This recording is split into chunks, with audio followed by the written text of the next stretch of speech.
Hello. Today's chapter is Raggedy Ann Rescues Fido.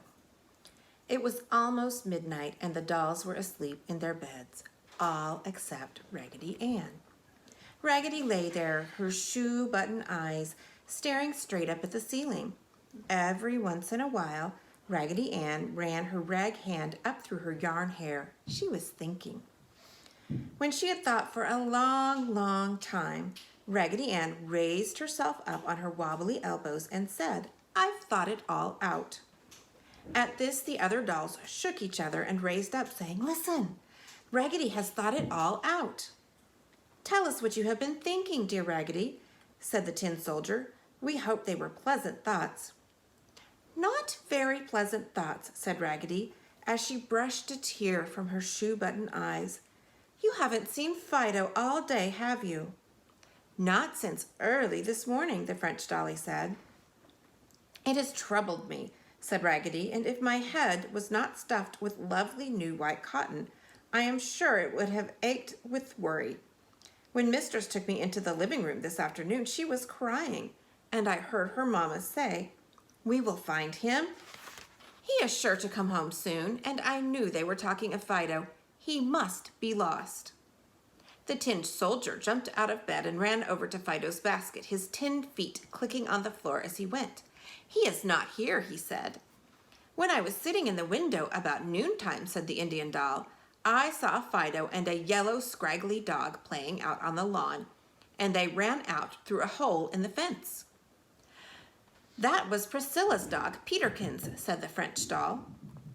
"I know poor Mistress is very sad on account of Fido," said the Dutch doll, "because I was in the dining room at supper time and I heard her daddy tell her to eat her supper and he would go out and find Fido, but I had forgotten all about it until now." "That is the trouble with all of us except Raggedy Ann," cried the little penny doll in a squeaky voice. "She has to think for all of us." "I think it would be a good plan for us to show our love for Mistress and try and find Fido," exclaimed Raggedy. "It is a good plan, Raggedy Ann," cried all the dolls. "Tell us how to start about it." "Well, first let us go out upon the lawn and see if we can track the dogs," said Raggedy. "I can track them easily," the Indian doll said. "Then let us waste no more time in talking," said Raggedy Ann, as she jumped from bed, followed by the rest. The nursery window was open, so the dolls helped each other up on the sill and then jumped to the soft grass below. They fell in all sorts of odd attitudes, but of course the fall did not hurt them. Here they are.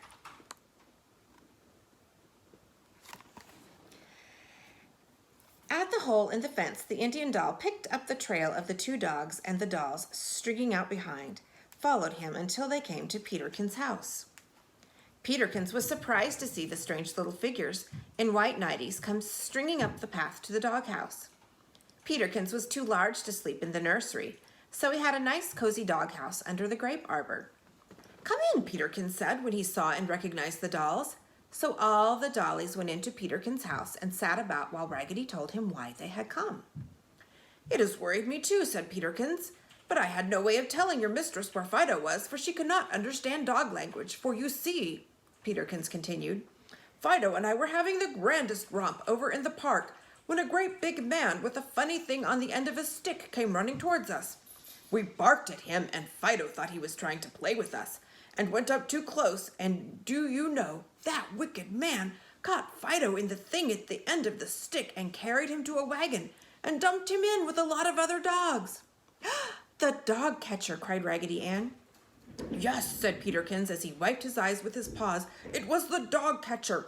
For I followed the wagon at a distance, and I saw him put all the dogs into a big wire pen so that none could get out."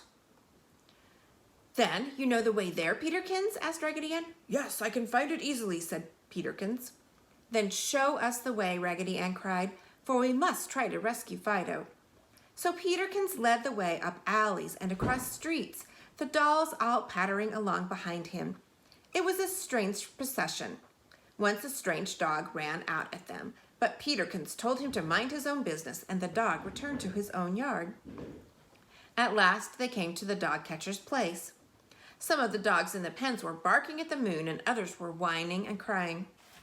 There was Fido, all covered with mud, his pretty red ribbon dragging in the ground. My, but he was glad to see the dolls and Peterkins. All the dogs came to the side of the pen and twisted their heads from side to side, gazing in wonder at the odd figures of the dolls.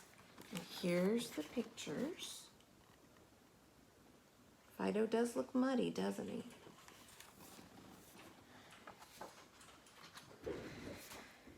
"We will try and let you out," said Raggedy Ann.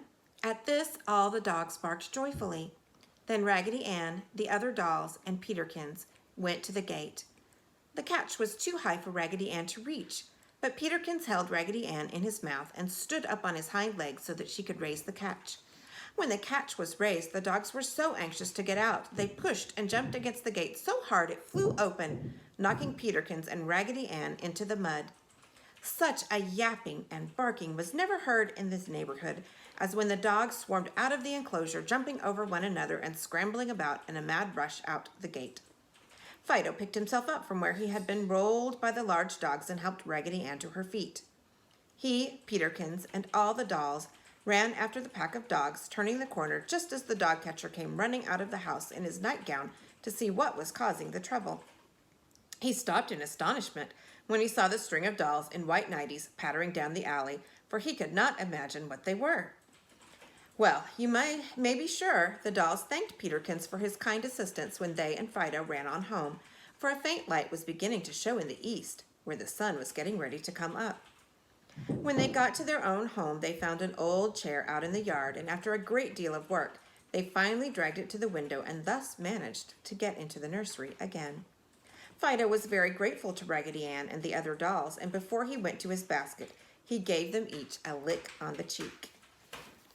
Here they are, climbing back into the house. The dolls lost no time in scrambling into bed and pulling up the covers, for they were very sleepy. But just as they were dozing off, Raggedy Ann raised herself and said, "If my legs and arms were not stuffed with nice clean cotton, I feel sure they would ache.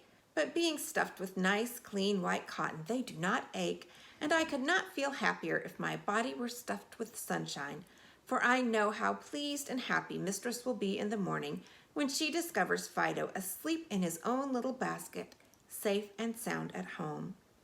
And as the dollies by this time were all asleep, Raggedy Ann pulled the sheet up to her chin and smiled so hard she ripped 2 stitches out of the back of her rag head.